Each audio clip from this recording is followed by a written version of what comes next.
A 360-degree breathtaking view, bottomless drops on the left and the right side of an extremely narrow path, several mountaineers hanging on a thin rope as their only lifesaver, and waiting patiently either to reach the summit, or to return back and leave the death zone behind.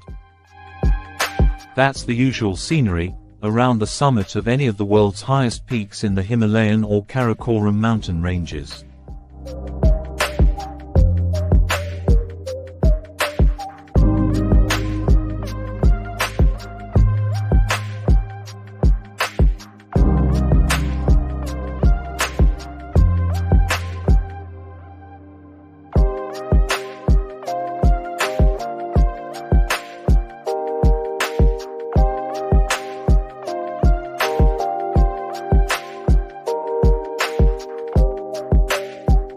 To pay tribute to those majestic mountains, we prepared a 3-part video series.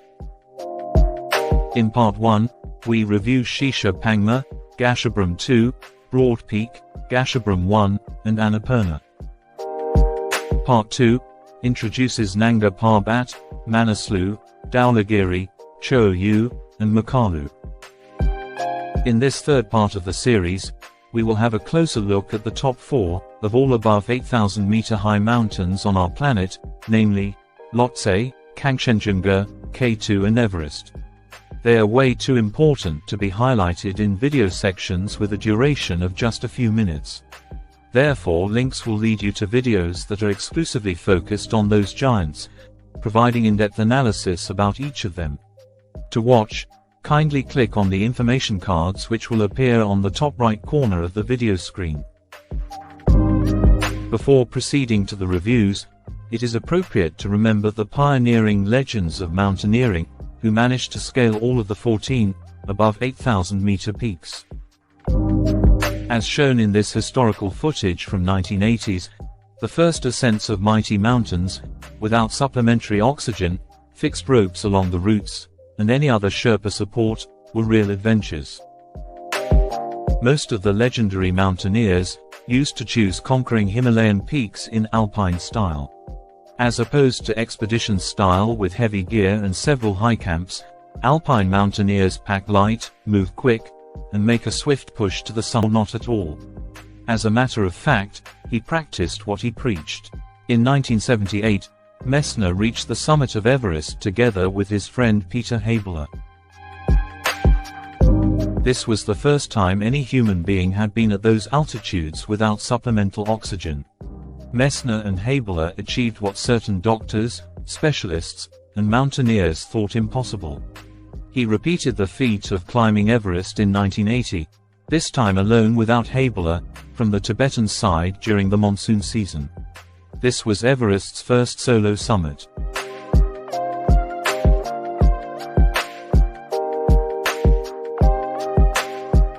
And finally, in 1986, at the age of 42, Messner became the first mountaineer to climb all 14 8,000-meter peaks, all of them without supplementary oxygen.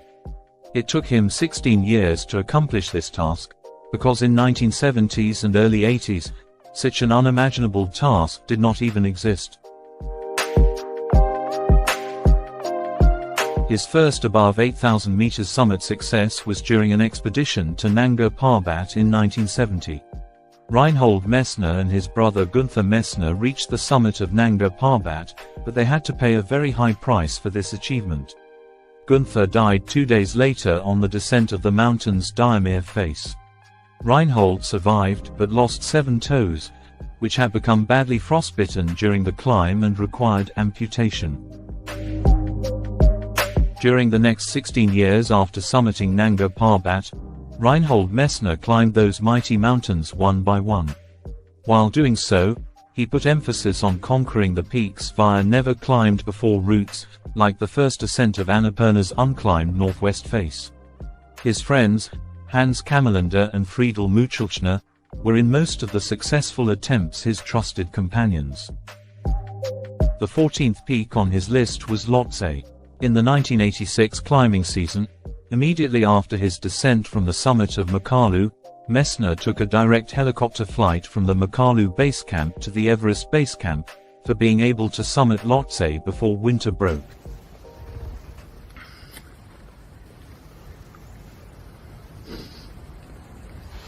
Jetzt gehen wir hinauf.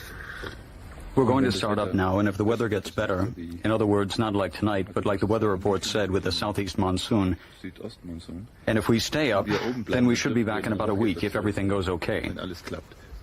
Sollten wir innerhalb von 10 If we don't Tagen show up within 10 days, then you can have the porters come and you can leave in 2 weeks. abziehen. Das Geld You have für the die money Träger for the zum porters. Zurückgehen hast du. Abruzzi Ali knows all about them. You'll need 16. Und das The money Geld for für the die trip home is in Heimfahrt Rawalpindi at the Miss Davis Hotel, and in Valgis there are $5,000. Walgis, wo die $5,000 You'll sind. turn in the receipt for the money deposited in case of a helicopter rescue mission. Alles organisiert. So Das everything is organized and has been arranged so that after you take charge of the expedition, you can pick up the money from the government. Und wenn wir nach If we don't show up in 2 weeks, that means we ended up under an avalanche somewhere or died of exhaustion. an Erschöpfung gestorben. There's no point in sending anyone up after us because they'd never find us.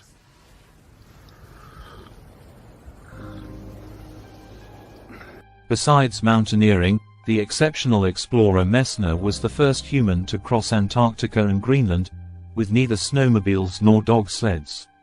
Just for further exploring his boundaries, Messner also crossed the Gobi Desert alone. Reinhold Messner is widely considered to be the greatest mountaineer of all time. He is listed 9 times in the Guinness Book of Records.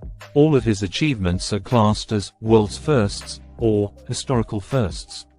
World's first is the highest category of any Guinness World Record, meaning the ownership of the title never expires.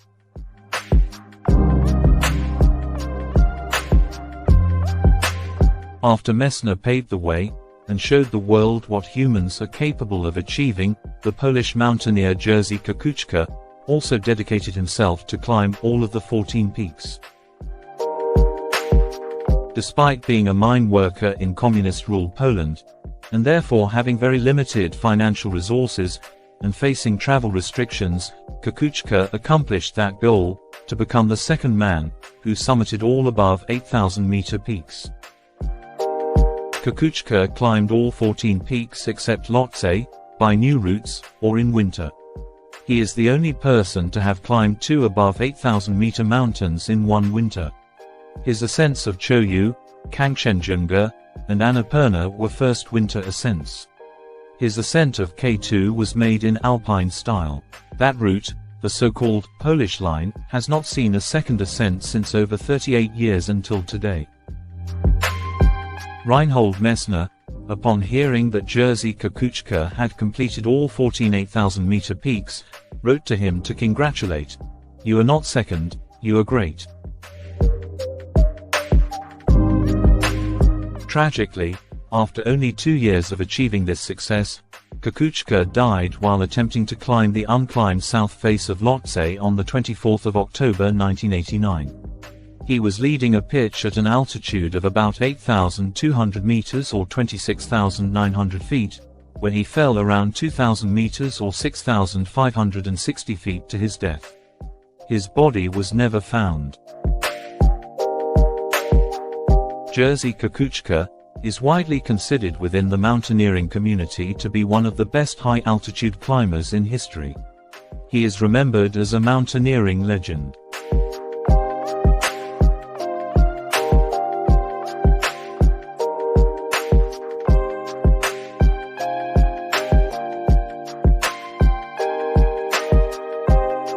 According to the Himalayan database, as per July 2024, 53 mountaineers repeated the feat of conquering all 14 highest peaks.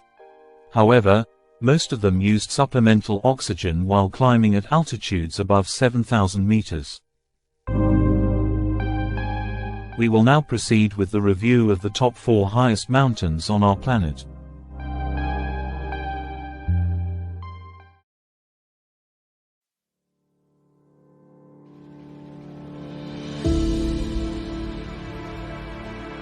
When we speak of Lhotse, we refer to Lhotse Main, which at an elevation of 8,516 meters or 27,940 feet above sea level, is the world's 4th highest peak.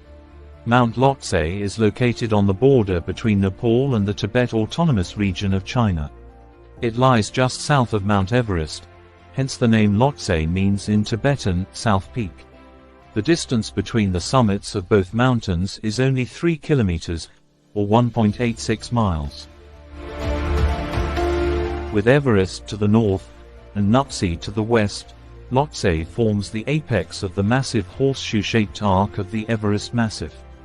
Despite the tremendous vertical relief of its south and northeast faces, Lhotse is the least prominent of all above 8,000-meter-high mountains, due to the great height of the South Col between Lhotse Main and Everest. The reason why this enormous mountain is less popular than Mount Everest is simple to understand. To summit both mountains requires mountaineers to overcome the same burdens, and master the same milestones of ascent and descent, up to Camp 3. After shouldering all of these difficulties, most climbers understandably decide to summit the world's highest, instead of the fourth highest peak.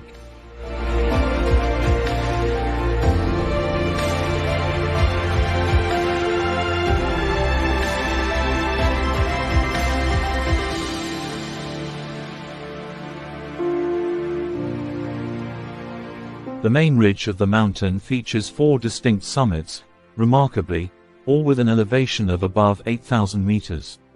Besides Lhotse Main, there is Lhotse Middle, aka Lhotse Central, Lhotse Central 2, and Lhotse Sar.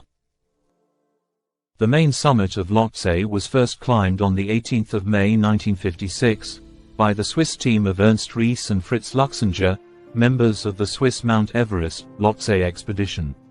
On the 12th of May 1970, Sepp Mayerl and Rolf Walter of Austria made the first ascent of Lhotse Sar. For a long time, Lhotse Middle remained the highest unclimbed named point on Earth. Finally, the first ascent was made on the 23rd of May 2001 by Evgeny Vinogradsky and his team of a Russian expedition.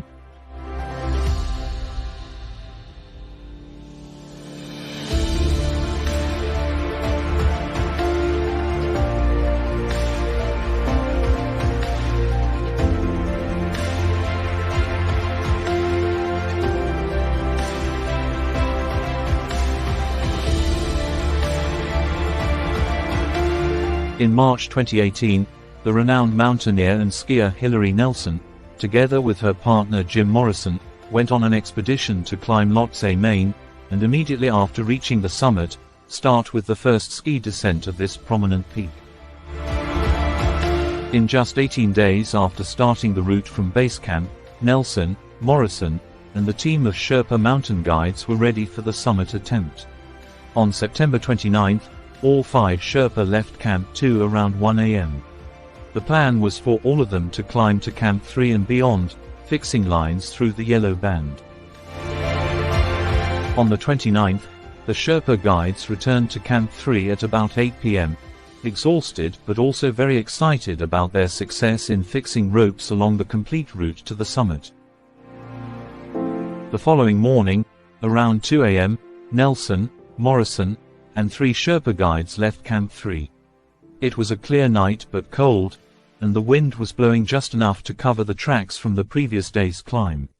Most of the route is west to north facing, which meant they didn't see much of the sun until reaching the summit.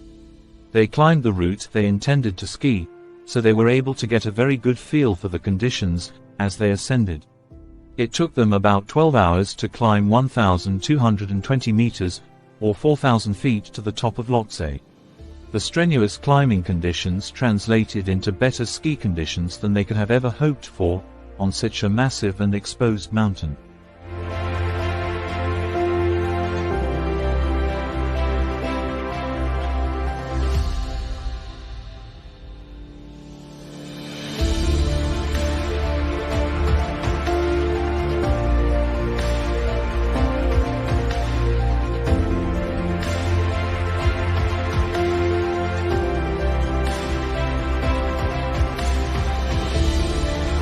By 1:45 in the afternoon, all 5 were standing on the summit.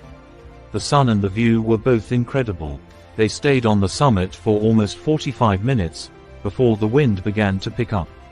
They knew that it was time to start preparing for the first ski descent of Lhotse Main, with decent light available.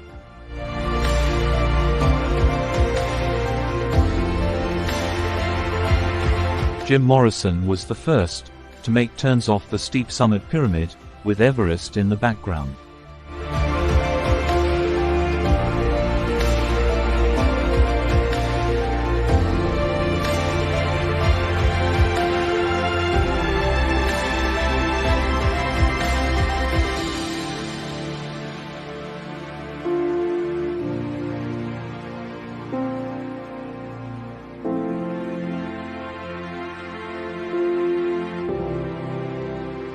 The most technical part of the descent was the choke in the couloir, about 250 meters or 800 feet below the summit.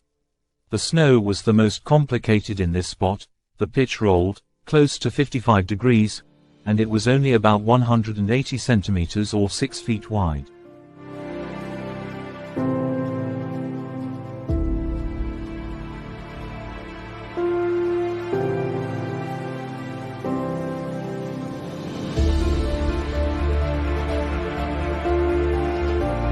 Once they skied and side-slipped through this crux, the rest of the ski, another 1,800 meters or 6,000 feet, was much more manageable.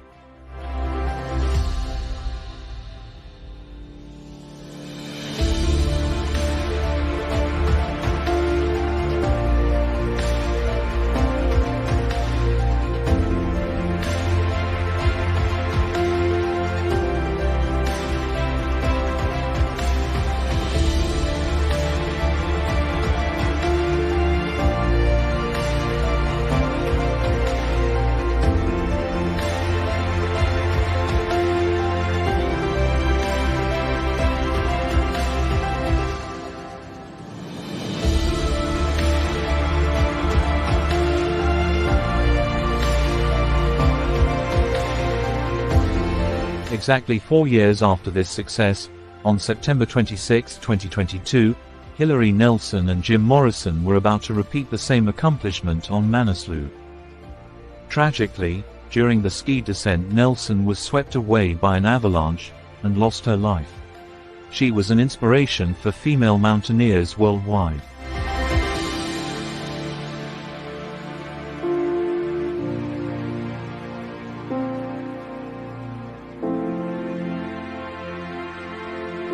The south face of Lhotse is a steep and enormously prominent wall. Many stories of failure, fatal accidents, and also a few successes are written all over the ice-covered rocks. We will highlight the south face in another dedicated video.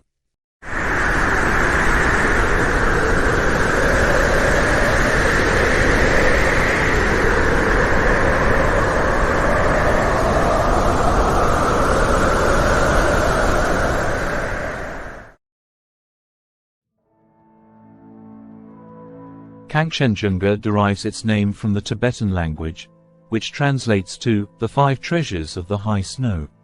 The name refers to the 5 peaks of the mountain, each representing one of the 5 repositories of God, namely salt, gold, precious stones, grain, and holy books.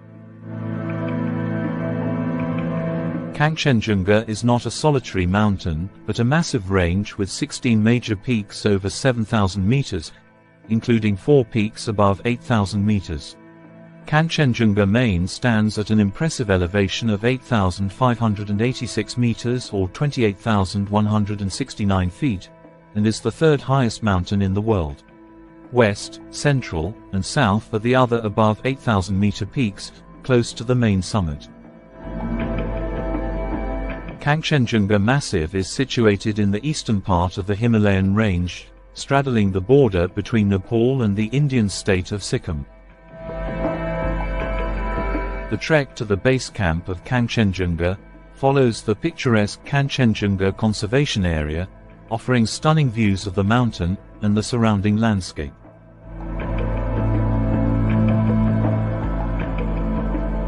The routes to the summit feature several high camps. The final camp before the summit push is usually referred to as the summit camp. Its precise location and altitude depend on the chosen climbing route, and the progress of the expedition. It is typically established at an elevation of around 8,000 meters, or 26,247 feet. On the 25th of May 1955, British climbers Joe Brown and George Band successfully reached the summit as part of a British expedition, but stopped short of the true summit, as a sign of respect to the sacred mountain of the Sikkim people.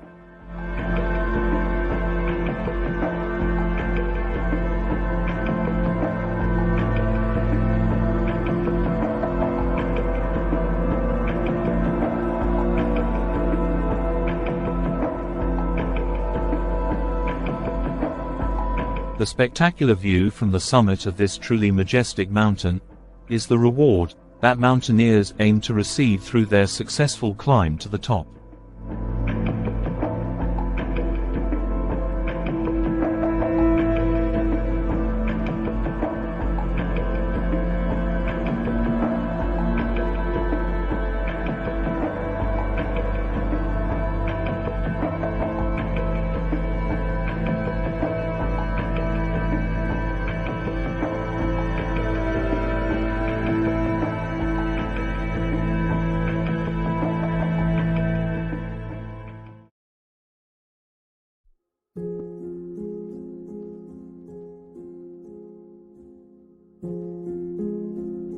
K2, the world's second highest peak, is already documented in great detail by numerous publications. In this review, we will therefore focus on different aspects of the impossible mountain, instead of repeating the well-known facts.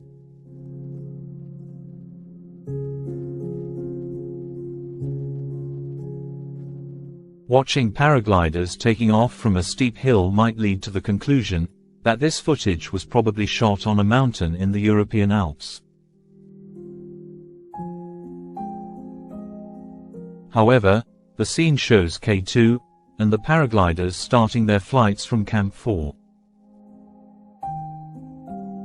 This new trend started during the 2023 climbing season, and due to the spectacular scenery around K2 with Broad Peak, Gasherbrum 1 and 2, and the Baltoro Glacier, the expectation was that in the 2024 climbing season, K2 would see a development similar to what we can observe on Mont Blanc.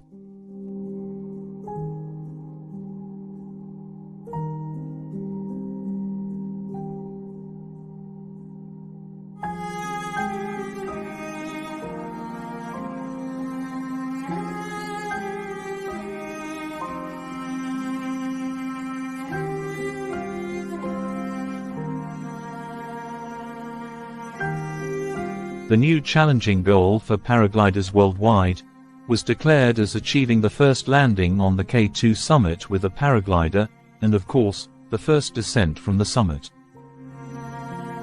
However, this trend came to an abrupt halt after the Brazilian mountaineer and paraglider Rodrigo Raineri was fatally injured in July 2024.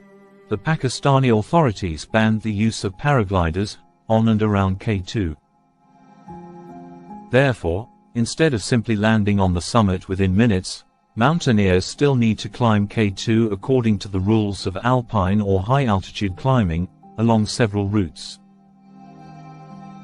Those who manage to overcome the stresses and strains of climbing K2 and reaching the summit are awarded an unforgettable view and experience an explosion of feelings like joy, pride, euphoria, and a boost of self-confidence. As if questioning the authority of the local authorities, 4 Frenchmen wrote history on July 28, 2024, only 3 weeks after the paragliding ban on and around K2 took effect. Although they started their ascents at different times along different routes, all 4 reached the summit in the early hours of the same day. The first to the summit of the 4 was Benjamin Vedrine. He took off at 12:10 a.m. on Sunday, the 28th of July, 2024, from the advanced base camp. He climbed solo along the Abruzzi Spur route without the use of supplemental oxygen, and reached the summit after only 11 hours. Vedrine then unfolded his sail and set off on his paraglider. On that day, Benjamin Vedrine not only broke the K2 ascent record, by reaching the summit in 11 hours without supplemental oxygen, but he also accomplished the first paragliding descent of K2. Soon after they climbed to the summit without supplemental oxygen and Sherpa support, Zeb Roche and Liv Sansos signed the first paragliding ascent of K2 in tandem. And finally, the last important accomplishment of the day involving paragliders was completed by Jan-Yves Fredriksson, better known as Blooch. For his solo ascent to the summit, Blooch followed a combination of routes. He started his climb along the Polish line, which was never again climbed after Jerzy Kukuczka and Tadeusz Piotrowski reached the summit of K2 in 1986. Fredriksson then switched to the tricky Messner traverse, and the Sesson route, aka South-Southeast Spur.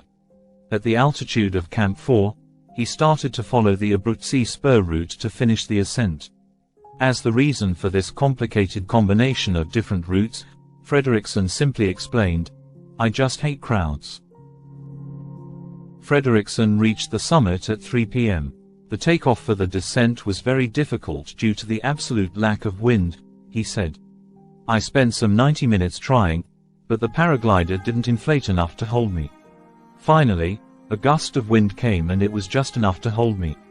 Blooch flew 1 minute north into China, then turned right along the east face and then right in front of the bottleneck.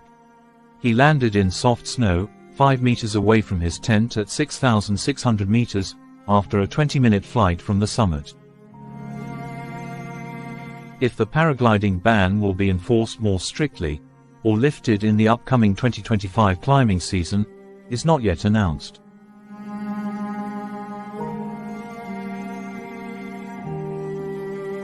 Looking at K2 from Tibet shows a mighty mountain towering over the Chinese Karakoram.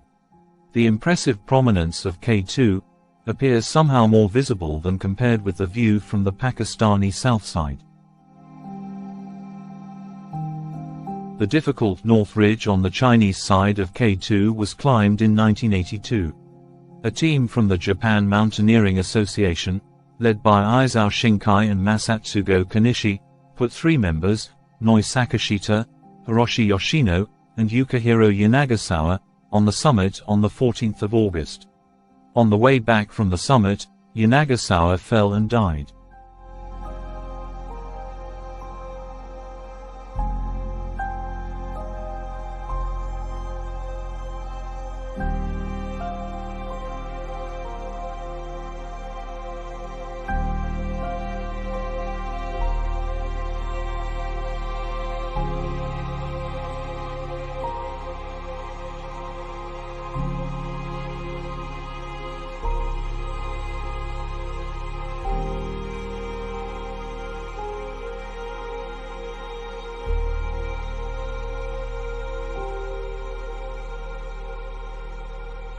Besides the Magic Line, there are 8 more named routes on K2.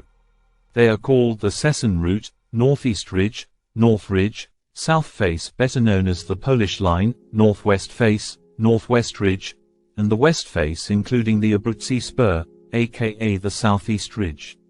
Until today, no one has ever climbed the East Face, due to the instability of the snow and ice formations on that side. It's a certain fact that there are simply no easy routes on K2. Named after the Italian Prince Luigi Amadeo, Duke of Abruzzi, who explored K2 during a Karakoram expedition in 1905, the Abruzzi Spur route is nowadays preferred for the majority of the summit attempts. The route has several technically demanding sections. House's Chimney, named after American climber William House, is a 30-meter or 100 feet tall crack in a rock wall located just above Camp 1, at an elevation of 6,600 meters or 21,500 feet. Black Pyramid is a steep, rocky, and icy section to be found between Camp 2 and Camp 3, at about 7,010 meters or 23,000 feet.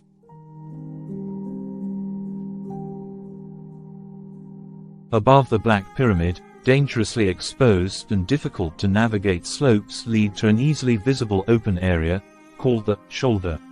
And finally, the last major obstacle before reaching the summit is a narrow couloir, known as the bottleneck. This section of the route places climbers dangerously close to a wall of seracs that form an ice cliff to the east of the summit.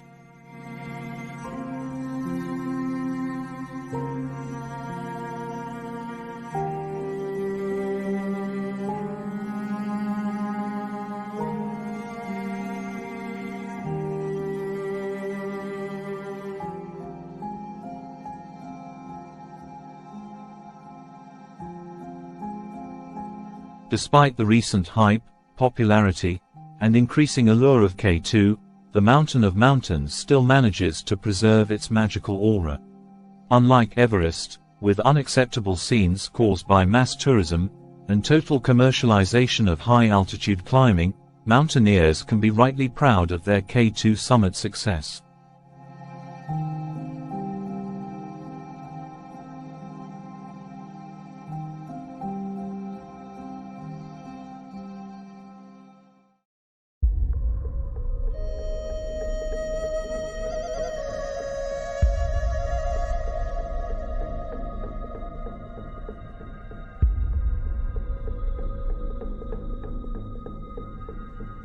For their summit push on Mount Everest, mountaineers usually leave Camp 4 in total darkness during the very early hours of the day.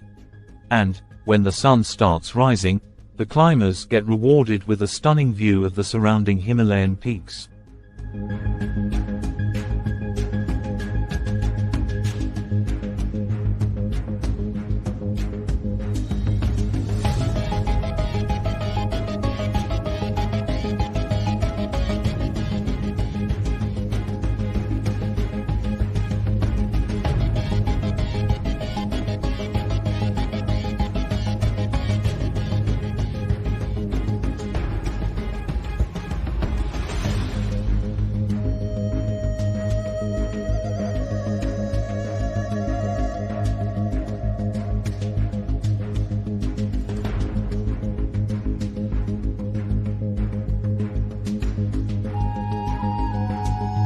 This footage, displaying the situation during a summit push, was shot in 2019.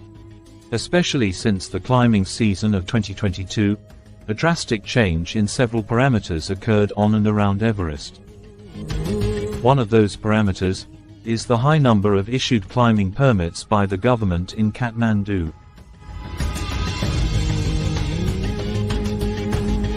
You are witnessing the situation at Hillary Step through the eyes of a mountaineer returning back after his summit success. Before starting with his descent, he spent several hours patiently waiting in line for his turn to reach the summit.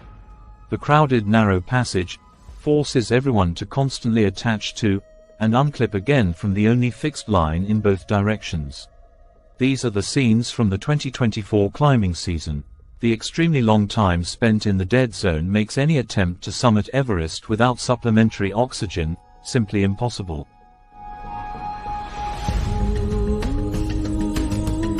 On Tuesday, May 21st at 7 a.m., an accident happened on Hillary Step, a steep, razor-thin ridge of rock and ice located at 8,790 meters or 28,840 feet, just a short distance away from the summit. As reported by Sherpa mountain guides, a large crowd formed as climbers returning from the summit met a line of others heading for the mountain's highest point. As the groups navigated the bottleneck, the ice ledge they were standing on broke free and tumbled down the peak's northern side.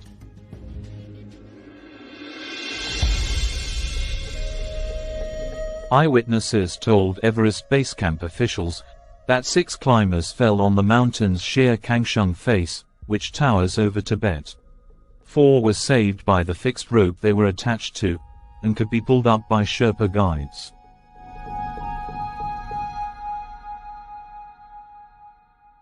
"40-year-old Daniel Paul Peterson from the UK, and his 23-year-old mountain guide Pastenji Sherpa, disappeared in the bottomless drop. 4 climbers were left hanging on the safety rope, and our team helped bring them back to safety, Na Tenji Sherpa of Summit Force Expeditions said. They didn't know it at the time, but 2 climbers went missing.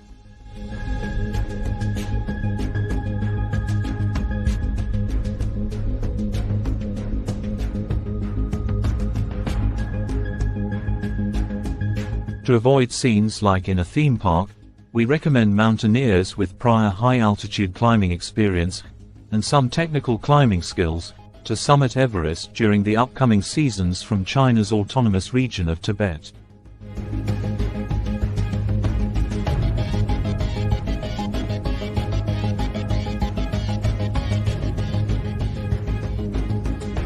Besides a unique climbing experience during the summit push, as an additional plus, the shadow of Mount Everest on the Tibetan plateau can be admired.